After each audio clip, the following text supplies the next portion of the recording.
یا اللہ، اگلے سال مجھے بھی حج کی توفیق دینا، مجھے بھی اپنے گھر کی زیارت کی توفیق دینا۔ میرے اللہ، میں نہیں جانتی یہ کیسے ممکن ہوگا، کہاں سے انتظامات ہوں گے، کیسے کیسے تو مجھے اپنے در پر بلائے گا، کیا ہوگا، کیسے ہوگا۔ میرے اللہ، مجھے حج پہ بلا لینا۔ میرے اللہ، میں حاضر۔ لبیک اللہم لبیک، یا اللہ میں حاضر۔ 2023 کے حج کی نشریات کو دیکھتے ہوئے، عرفات کے میدان کو دیکھتے ہوئے دل سے بار بار یہی صدا نکل رہی تھی، میرے اللہ میں حاضر۔ وہ خواہش جو ہر مسلمان کی خواہش ہوتی ہے، وہ خواہش جو ہر مسلمان اپنے دل میں لیے بیٹھتا ہے، اور جب اللہ سے محبت ہو جاتی ہے، جب انسان کو حقیقی طور پر یہ پتہ چل جاتا ہے کہ میرا خالق، میرا مالک، میرا سب کچھ صرف اور صرف میرا اللہ ہے، تو ایک شوق، ایک ذوق، ایک لگن دل میں پیدا ہو جاتی ہے، اور بندہ مومن کہتا ہے کسی طرح وہ خانہ کعبہ، خدائے عزوجل کا گھر دیکھ لے، جو زمین اور آسمان کے بادشاہ کا دربار ہے، کسی طرح وہ دربار دیکھ لے، اس کی زیارت کر لے۔ یا اللہ، مجھے بھی حج کرانا۔ حج اور حاجیوں کو اسکرین پہ دیکھتے ہوئے دل تڑپ رہا تھا، آنکھوں سے آنسو زاروں قطار گر رہے تھے، اور صرف ایک دعا تھی، میرے اللہ، میرے پیارے اللہ، مجھے اپنے گھر کی زیارت نصیب کرتے۔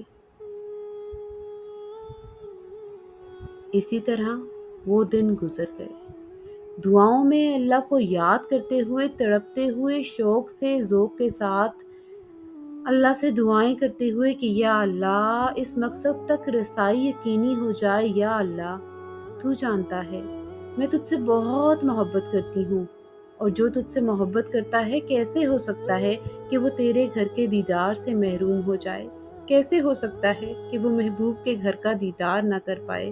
یا اللہ، کوئی وسیلہ بنا، کچھ کر دے۔ میں کیا اور میری اوقات کیا، میری تو حیثیت کچھ کرنے کی نہیں، لیکن تو بادشاہ ہے، تو سب کچھ کرنے والا ہے۔ میرے اللہ، مجھے اپنے گھر کی زیارت نصیب کر۔ میرے اللہ، مجھے حج کرا دے۔ انہی دعاؤں کے ساتھ 2023 کا حج گزرا، دل میں تڑپ لگ گئی، اللہ سے محبت ہو گئی، میری محبت کا سفر جاری رہا، اللہ سے دعاؤں کا سفر جاری رہا، سوتے جاگتے، اٹھتے بیٹھتے، ہر وقت، ہر سانس میں لبیک اللہم لبیک کی صدائیں جاری رہیں۔ جب بھی مجھے کوئی ملتا اور پیار سے مجھے دعا دیتا، تو میں اسے کہتی کہ میرے لیے دعا کریں کہ اللہ مجھے حج پہ بلا لے۔ میری دادی جان جو جب مجھے پیار سے بلاتی تو میں کہتی، دادی اماں میرے لیے ضرور دعا کریں، اللہ مجھے حج پہ بلا لے، اور وہ ہاتھ اٹھا کر، جھولی پھیلا کر کہتی، جاؤ، اللہ تمہیں حج کرائے، اللہ تمہیں حج پہ لے جائے، اللہ تمہیں حج پہ لے جائے۔ میرے پیارے پاپا جان، جن کی دعاؤں پہ مجھے بڑا یقین تھا، اور مجھے پورا یقین تھا کہ ان کی دعا میرے حق میں ضرور قبول ہوگی۔ جب بھی میری زندگی میں کوئی امپورٹنٹ ایونٹ آتا تھا، میں اپنے پاپا کے پاس جا کے کہتی تھی، پاپا میرے لیے دعا کریں، اور وہ دعا اللہ قبول کر لیتا تھا۔ 2023 کے حج کے بعد جب بھی میرے پاپا جان مجھ سے خوش ہوتے، مجھے پیار کرتے، میں کہتی، پاپا جان میرے لیے دعا کریں کہ اللہ مجھے حج کرائے، اور وہ بڑے ہی اخلاص سے، بڑے ہی مخلص انداز سے کہتے، اللہ تمہیں حج کروائے، اللہ تمہیں حج کروائے۔ دل کی تڑپ تھی، اللہ کی محبت تھی، اللہ کے گھر کو دیکھنے کا شوق تھا، ایک بے قراری تھی، دعاؤں کا سلسلہ جاری و ساری تھا کہ 2024 کا سال آ گیا۔ 2024 کی چھوٹی عید کے بعد ہم سب گھر والے گھر میں بیٹھے ہوئے تھے کہ میرے چھوٹے بھائی نے کہا چلو سب حج پہ چلتے ہیں۔ زندگی کا کچھ پتہ نہیں، صحت کا بھی کچھ بھروسہ نہیں، آج صحت ہے کل نہیں، آج زندگی ہے کل نہیں، چلو جوانی کا حج ہی اصل حج ہوتا ہے، چلو سب پلاننگ کرو، ہم اکٹھے حج پہ چلتے ہیں۔ اس کی بات سنتے ہی منہ سے بے ساختہ نکلا، اللہ ہم سب کو حج کروائے۔ لیکن انسان ہوتے ہوئے، بشریت کے تقاضے پورے کرتے ہوئے اگلے ہی لمحے دل میں بہت سی فکروں نے، بہت سے اوہام نے گھر کر لیا۔ میرے گھر کا کیا ہوگا، بچوں کا کیا ہوگا، اخراجات کا کیا معاملہ بنے گا، کیسے کیا ہوگا، دنیاوی معاملات کیسے مینج ہوں گے، یہ سب فکریں دل میں گھر گئی۔ پلاننگ شروع کی، پیکیجز دیکھنا شروع کیے، لیکن دل میں وسوسے ابھی بھی جاری تھے۔ بچوں کی ذمہ داریاں، مالی حالات۔ میں نے کہا میرے لیے مشکل ہے، مگر اللہ نے چاہا تو ضرور جاؤں گی۔ عقل بار بار کہتی رہی یہ مینج نہیں ہوگا، ایسا پاسبلٹی میں نہیں ہے۔ لیکن دل بار بار ایک ہی گواہی دیتا رہا کہ اگر اللہ چاہے تو کیا مشکل ہے، وہ تو بادشاہ ہے، وہ تو دینے والا ہے، وہ تو تمام خزانوں کا مالک ہے، اس سے مانگ کے تو دیکھو، اس کے لیے کیا مشکل ہے، اس نے کن کہنا ہے اور ہو جانا ہے۔ اور ایسے لگا جیسے اللہ نے میرے دل کی پکار سن لی۔ میرے شوہر نے کہا ہم معاملات حل کرتے ہیں، بچوں کی چھٹیاں ہو رہی ہیں، چلو ہم بھی حج کے لیے چلتے ہیں۔ یہ سننا تھا کہ میری آنکھوں میں خوشی کے آنسو آ گئے۔ میں نے آسمان کی طرف دیکھا اور دل اللہ کے آگے سربسجود ہو گیا۔ دل سے یہ آواز نکلی، بے شک میرا رب سب سے بڑا ہے اور ہر چیز پر قادر ہے۔ میرے سسر جو میرے ماموں بھی تھے اور ایک دوست بھی، انہوں نے ہمیں بہت زیادہ سہارا دیا، بہت حوصلہ دیا، بہت تسلی دی کہ فکر مت کریں، کل جائیں اور صبح جا کے پیمنٹ کروا دیں، بچوں کی فکر بھی مت کریں، ہم سب سنبھال لیں گے۔ یہ سب کچھ میرا حج پہ جانا ایک خواب لگ رہا تھا۔ ہر لمحہ دل سے اللہ کا شکر نکل رہا تھا، اگلے دن کا بے صبری سے انتظار ہو رہا تھا۔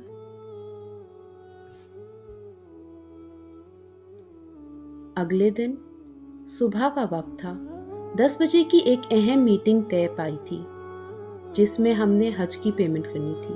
اچانک فون بجا، دل میں خیال آیا شاید ایجنسی سے کال آئی ہوگی۔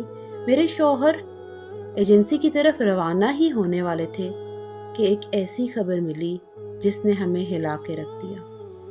فون پہ اطلاع دی گئی، آپ کے ابو کا روڈ ایکسیڈنٹ ہو گیا ہے، فوراً اسپتال پہنچے۔ میرے شوہر نے گھبراہٹ میں جلدی سے اٹھتے ہوئے چابیاں اٹھائیں اور گھر سے باہر نکلے۔ میں نے پوچھا کیا ہوا ہے؟ کہنے لگے ابو کا ایکسیڈنٹ ہو گیا ہے۔ ایسا لگا جیسے میرے پاؤں کے نیچے سے زمین نکل گئی ہو۔ دل سے نکلا یا اللہ خیر، یا اللہ خیر کرنا، یا اللہ میرے ماموں جان پہ رحم کرنا، یا اللہ انہیں کسی آزمائش میں نہ ڈالنا، یا اللہ ان پہ اپنا کرم کرنا۔ جب ہم اسپتال پہنچے تو پتہ چلا کہ ماموں کے دماغ میں اندرونی چوٹ آئی ہے۔ نیورو سرجن نے فوری آپریشن تجویز کیا۔ یہ وہ لمحہ تھا جب دعائیں، التجائیں اور آنکھوں سے بہتے آنسو ایک طوفان بن گئے۔ میرے پیارے اللہ، بہتری فرما، یا اللہ ان پہ کرم کر، یا اللہ انہیں محتاجی سے بچا۔ آپریشن کر دیا گیا، لیکن آپریشن کے باوجود ان کی حالت میں کوئی بہتری نہ آئی اور 3 دن بعد وہ اس جہان فانی سے رخصت ہو گئے۔ میرے پیارے ماموں جان صرف میرے ماموں نہیں، میرے دوست، میرے ہمدرد، میرے رہنما تھے، اور اکثر وہ اپنے لیے ایک دعا کیا کرتے تھے کہ یا اللہ مجھے محتاجی نہ دینا، یا اللہ مجھے کسی کا محتاج نہ کرنا، مجھے اپنے پیاروں کے لیے اور میرے پیاروں کو میرے لیے آزمائش نہ بنانا۔ اور ایسے لگا کہ وہی دعا، وہی الفاظ اللہ نے ان کے قبول کر لیے۔ جب ڈاکٹرز نے کہا کہ اب کوئی ہوپ باقی نہیں ہے اور میرے شوہر اور میرے جیٹ اپنے پیارے ابو جان سے آخری ملاقات کے لیے اسپتال کے کمرے میں داخل ہوئے، تو اچانک سے ماموں جان نے ایک ہاتھ اٹھایا اور پھر دوسرا ہاتھ اٹھایا۔ دونوں ہاتھ دعا کی پوزیشن میں آئے اور پھر دونوں ہاتھ گر گئے۔ ایسے لگا جیسے وہ اپنی آخری سانس میں بھی یہی دعا کر رہے تھے کہ یا اللہ مجھے محتاجی نہ دینا۔ اور میرے پیارے اللہ نے ان کے ساتھ ویسا ہی معاملہ کیا کہ انہیں کسی کی محتاجی نہیں دی۔ اپنوں کے جانے کا دکھ بہت بڑا ہوتا ہے، مگر ایک باپ کے جانے کا صدمہ صرف وہی جان سکتا ہے جس کے سر سے یہ سایہ چھن جائے۔ ایسے لگا بہت بڑی پروٹیکشن، بہت بڑا سایہ سر کے اوپر سے چلا گیا۔ اللہ کی آزمائش تھی اور زبان سے صرف یہی نکلا، ان للہ و انا الیہ راجعون۔ اللہ کی چیز تھی، اللہ کے حوالے۔ لیکن انسان کا دکھ اور غم ہمیشہ اس کے ساتھ رہتا ہے۔ حج پہ جانے کا خیال تو بہت دور کی بات ہے، پیمنٹ کرنا، آرگنائزر سے بات کرنی، یہ سب چیزیں تو بہت دور ذہن میں کہیں چلی گئی تھیں۔ جب 3 دن گزر گئے تو کچھ حج کے ساتھی جنہوں نے ہمارے ساتھ حج پہ جانے کا ارادہ کیا تھا، انہوں نے پوچھا اب کیا کرنا ہے؟ میں نے کہا جیسے اللہ چاہے، اگر اللہ نے قسمت میں لکھا ہوا تو انشاءاللہ ضرور جائیں گے، ورنہ جو اللہ کی مرضی، جیسے اللہ چاہے۔ میرے شوہر جو ایک بہت بڑے صدمے سے گزر رہے تھے، میں نے ان کو تسلی دی کہ میں جانتی ہوں کہ یہ بہت بڑا حادثہ ہے، لیکن آپ بالکل پریشان نہ ہوں، میں ہمیشہ آپ کے ساتھ ہوں۔ اگر آپ حج پہ جانا چاہیں تو ضرور جائیں، لیکن اگر اسے ملتوی کرنا چاہیں تب بھی میں آپ کے ساتھ ہوں، آپ کے ہر فیصلے میں خوشی سے راضی ہوں۔ اسی دوران ایجنٹ کا فون آیا کہ آج پیپرز جمع کرانے کی آخری تاریخ ہے، اگر آپ حج کے لیے جانا چاہتے ہیں تو لازمی آج ہی تصویریں بھیج دیں۔ میرے شوہر جو بھی سوچ میں گم تھے کہ کیا کریں، پیارے ابو جان اللہ کے پاس چلے گئے، امی جان کو کیا اس کنڈیشن میں چھوڑ کر جائیں۔ امی کے پاس گئے اور کہنے لگے امی جان ہم حج کے بارے میں کیا فیصلہ کریں، آپ بتائیں۔ انہوں نے بڑی شفقت سے، بڑی محبت سے کہا تم لوگ ضرور حج پر جاؤ، یہ حج تو تمہارے ابو کے لیے صدقہ جاریہ بھی بنے گا اور انشاءاللہ اللہ تعالی ہم سب کے لیے بھی آسانی کرے گا۔ میری طرف سے مکمل اجازت ہے، تم لوگ بے فکر ہو کر حج پر جاؤ۔ غم کی کیفیت میں، آنکھوں میں آنسو، دل میں درد اور ساتھ اپنوں کی دعائیں لے کر ہم نے اپنی تصویریں اپنے موبائل فون سے کھینچیں اور ایجنٹ کو بھیج دیں۔ ابھی تک یقین ہی نہیں آتا تھا کہ ہمارے پیارے ماموں جان ایسے ایک دم سے دنیا سے رخصت ہو گئے ہیں۔ ہر دفعہ لگتا تھا کہ ابھی کہیں سے آ جائیں گے، ابھی کہیں سے آ جائیں گے اور آنکھ کھلے گی اور یہ ایک برا سپنا ہی ہوگا، لیکن ایسا کچھ نہ ہوا۔ ابھی اس حادثے کو 2 ہفتے ہی گزرے تھے۔ دل انتہائی رنج میں، انتہائی غم کی کیفیت میں تھا کہ ایک دن صبح فون کی گھنٹی بجی۔ میری امی جان نے کہا جلدی سے ہسپتال آ جاؤ، ایمرجنسی ہو گئی ہے، جلدی سے ہسپتال پہنچو۔ میرے پاؤں کے نیچے سے پھر سے زمین نکل گئی۔ پاپا کی طبیعت خراب ہو گئی تھی۔ میرے والد انتہائی کریٹیکل سچویشن میں تھے۔ جب میں اسپتال پہنچی تو میرے پیارے پاپا جان بار بار میرا ہاتھ پکڑ کے کہہ رہے تھے مجھے سانس نہیں آ رہی، مجھے سانس نہیں آ رہی۔ 1 مئی کا دن تھا، سینئر ڈاکٹرز اویلیبل نہیں تھے۔ جو جونیئر ڈاکٹرز اویلیبل تھے انہوں نے چیک کیا تو بتایا کہ ان کے وائٹل سٹیبل نہیں ہیں، انہیں وینٹیلیٹر پر ڈالنا پڑے گا۔ بدقسمتی سے ہسپتال میں کوئی سینئر ڈاکٹر موجود نہیں تھا۔ ہماری پریشانی بڑھتی جا رہی تھی۔ میں نے فوراً اس ڈاکٹر کو کال کی جن کے پاس میرے والد باقاعدہ چیک اپ کے لیے جاتے تھے۔ انہوں نے کنڈیشن سنی اور کہا یہ ہمارے ہسپتال کی پالیسی کے خلاف ہے کہ ہم دوسرے ہسپتال جائیں، میں نہیں آ سکتی۔ مرتا کیا نہ کرتا، ڈاکٹرز کے کہنے پر چند ہی لمحوں میں پاپا وینٹیلیٹر پہ چلے گئے۔ کوئی سہارا، کوئی چیز کام نہیں آ رہی تھی، کچھ سمجھ نہیں آ رہا تھا، دماغ کام نہیں کر رہا تھا۔ صرف ایک چیز، ایک ہتھیار جو مجھے نظر آیا وہ تھا دعا، دعا اور صرف دعا۔ یہی وہ ہتھیار تھا جس کو میں استعمال کر سکتی تھی۔ ہسپتال کے نیچے نماز پڑھنے کی ایک جگہ بنی ہوئی تھی۔ میں چپ کر کے بغیر کسی کو کچھ کہے وہاں پہ چلی گئی اور اپنے پیارے اللہ سے کہنے لگی، میرے پیارے اللہ، جو تو جانتا ہے میں نہیں جانتی، تو جانتا ہے کہ میں کچھ بھی نہیں کر سکتی، میں اپنے پیارے پاپا کے لیے کچھ نہیں کر سکتی۔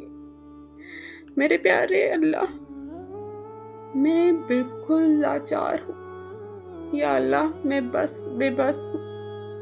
یا اللہ، میرے بس میں کچھ نہیں ہے، لیکن میرے اللہ تو رحمان ہے، رحیم ہے۔ میرے والد سے شفقت والا معاملہ کرنا، میرے اللہ ان پہ رحم فرما۔ یا اللہ، وہ تیری چیز ہیں، تیرے حوالے ہیں۔ یا اللہ، انہوں نے ہمیں کسی قسم کی تکلیف نہیں دی، تو بھی انہیں کوئی تکلیف نہ دینا۔ بے شک تو بہتر کرنے والا ہے، تو غیب سے مدد کرنے والا ہے۔ یا اللہ، ان کی مدد فرمانا۔ دعا کرتے کرتے جب میں واپس اوپر کے فلور میں آئی تو میری امی نے بتایا کہ وہ ڈاکٹر صاحبہ جن کو پہلے فون کیا تھا، انہوں نے کہا کہ میں آ رہی ہوں، آپ فکر نہ کریں۔ دل سے ایک ہی بات نکلی کہ میرے اللہ، بے شک تو بڑا رحمان، نہایت رحیم کرنے والا ہے۔ میرے اللہ کا معجزہ تھا کہ وہ فوراً پہنچ گئی۔ انہوں نے پاپا کی حالت دیکھی تو کہا کہ ان کی حالت بہت نازک ہے، فوراً دوسرے ہسپتال میں شفٹ کرنا پڑے گا۔ اسی لمحے اللہ نے اپنا معجزہ دکھایا، وینٹیلیٹر والی ایمبولینس کا بندوبست بھی ہو گیا اور دوسرے ہسپتال میں ICU میں بیڈ بھی ارینج ہو گیا، اور ہم دعائیں کرتے کرتے اپنے پیارے پاپا جان کو اس ہسپتال سے لے کے دوسرے ہسپتال کی طرف روانہ ہو گئے۔ وہ ایک دن انتہائی بھاری دن تھا۔ دل سے بس ایک ہی دعا نکل ہی جا رہی تھی کہ یا اللہ، ہمیں آزمائش میں نہ ڈالنا۔ یا اللہ، ابھی اتنا بڑا صدمہ دیکھا ہے۔ یا اللہ، ابھی ایک اتنے امپورٹنٹ انسان کو، ایک اتنے پیارے والد کو کھویا ہے۔ یا اللہ، ہمارے دوسرے والد کو زندگی دینا۔ یا اللہ، انہیں بچا لینا۔ بے شک تو معجزے کرنے والا ہے، میرے پیارے اللہ، غیب سے مدد فرمانا۔ اللہ سبحانہ تعالیٰ سے رحم کی دعائیں جاری تھیں۔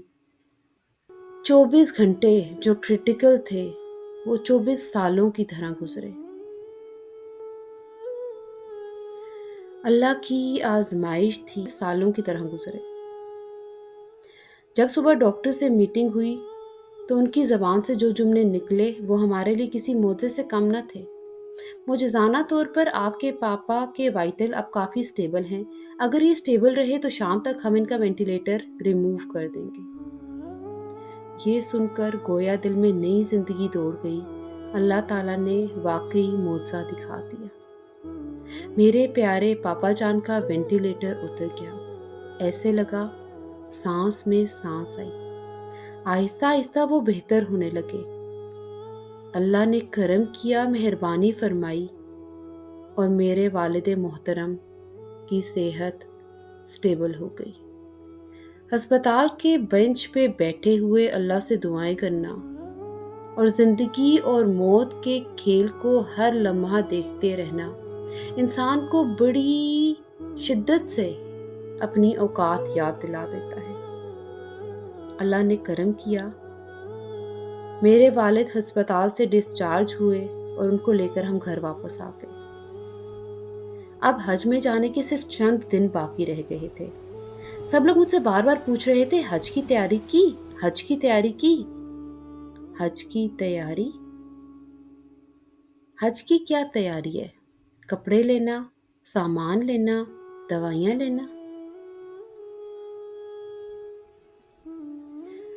میرے دل میں ایک بہت بھاری ذمہ داری کا احساس اور ایک ڈر تھا کہ اگر اللہ سبحانہ وتعالیٰ نے مجھے اتنے بڑے فریضے کے لیے بلا لیا ہے تو اس کی تربیت لینا، اس کے ارکان سیکھنا، فرائض سیکھنا بہت ضروری ہے۔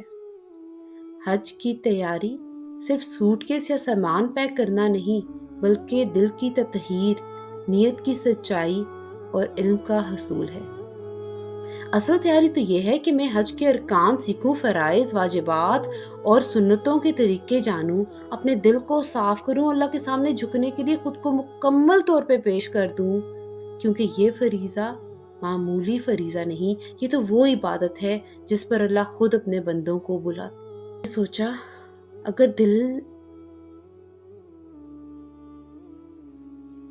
دل سے آواز آئی، اگر اللہ نے بلایا ہے تو پھر پورے دل و جان سے جانا ہوگا۔ قرآن پاک کا جب مطالعہ کیا تو حج کی آیتیں پڑھتے پڑھتے ایک آیت جو دل میں گھر کر گئی کہ حج پہ جانے کے لیے بہترین زاد راہ تقویٰ ہے۔ یہ آیت پڑھ کر دل سے ایک التجا نکلی، یا اللہ، میں اپنے آپ کو سبمٹ کرتی ہوں، میں ٹوٹلی میرے اللہ تیرے پہ ڈیپینڈنٹ ہوں، میں اتنے بڑے فریضے کے لیے جا رہی ہوں میرے اللہ۔ یا اللہ، میں ہر وقت تیرے تقویٰ پر قائم رہوں۔ یا اللہ، یہ اتنی بڑی ذمہ داری ہے، اتنا بڑا کام ہے، یا میری وجہ سے کسی کا دل آزاری ہو جائے، کہیں ایسا نہ ہو کہ مخلوق خدا کا دل میری وجہ سے دکھے۔ یا اللہ، مجھے اپنا تقویٰ دے دینا۔ یہی دعائیں میرے دل و دماغ میں گونجتی رہیں۔ یہی ہے حج کی اصل تیاری، اللہ کا تقویٰ مانگنا اور اللہ کے تقوی کا حصول مانگنا، دل کو اللہ کے حضور جھکا دینا، زبان کو نرم رکھنا، نیت کو پاک رکھنا اور خود کو اس سفر کے لیے اللہ کے حوالے کر دینا، کیونکہ ہر عمل جو انسان کرتا ہے وہ اللہ کے فضل سے ہوتا ہے، نہ کہ اس کی قابلیت سے۔ ایک دعا جو کنٹینیوسلی میرے زبان پہ تھی، یا اللہ، مجھے اپنا تقویٰ دے دینا۔ یا اللہ، مجھے اپنا تقویٰ